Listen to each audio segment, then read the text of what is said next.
صد ساله شوید. من راستی گم رئیس پیش اومدنم همین یک الهام اومد من در همه جا همشون میکنم شما را میبینم درباره پیشوی ملت یک شعر نوشتم.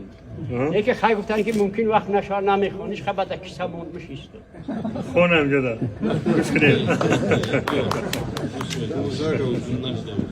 من راستی گم درباره جناب اولی یگان 70 شعر زیادتر نوشتگی دارم.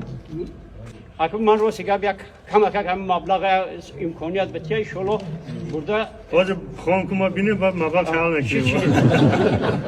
شاه ما قهرمان است چون رستم داستان است حاتم تای زمان برای تاجیکان است عاقل چون باوجان است عادل چون نوشیروان است در کار شاهیگری همچون سامانیان است حج کرده کعبه است حاجی زیبنده است سروری نظر کرده در فکری آینده است چون اندلیب گویا است دو دست بر دعا است التجاش از خدا آسودگی ما است شاه ستونی دولت است با وطن هم قسمت است وطن جا در دل او در دل ملت است تخمی وحدت کشته است کلید صلح سوخته است تقدیر ملت چو فرزند گرفته است